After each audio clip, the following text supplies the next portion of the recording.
یعنی اگر ظاہر ہے انسان یہ ایک سیڑھیاں ہیں. ہاں اگر انسان جو ہے وہ یہ سمجھے کہ فلاں آستانے پر جھاڑو دینے سے میرا کام ہوگا، بالکل صحیح. تو کام کا ہونا یا نہ ہونا وہ تو ذات اللہ کی ہے جو انسان کے کام کرتی ہے یا انسان کے کام نہیں کرتی، یا اللہ تعالیٰ ہے جو انسان کے نفع اور نقصان کا مالک ہے.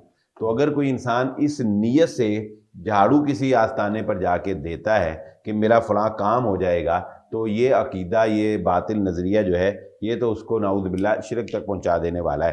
اس لیے اس طرح کے تمام خرافات، مثلا جمعرات کو کپڑے دھونے سے رزق میں کمی آتی ہے، مغرب کے وقت جھاڑو دینے سے رزق میں کمی آتی ہے، جمعے والے دن گیلا نہیں کپڑے ہاں کرنے. یعنی اس طرح کی باتیں رزق میں کمی کے ساتھ جوڑی جاتی ہیں، جبکہ اللہ یبسط الرزق لمن یشاء ویقدر، قرآن کہتا ہے کہ اللہ رزق کا اختیار تو اللہ کے پاس ہے، اللہ جس کے لیے چاہتا ہے، اور اللہ تعالیٰ کو کوئی انسان مجبور نہیں کر سکتا.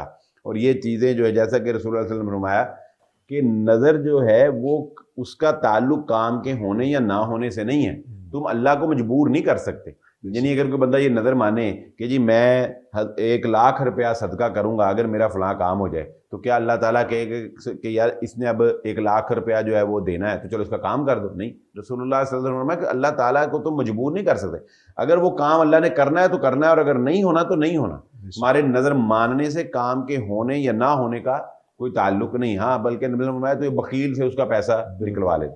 تو اس طرح کی باطل نظریات، عقائد جو ہے یہ انسان کے نظریات کو، اس کے عقائد کو، اس کے ایمان کو کمزور کرتی ہیں. ان سے انسان کو پرہیز کرنا چاہیے.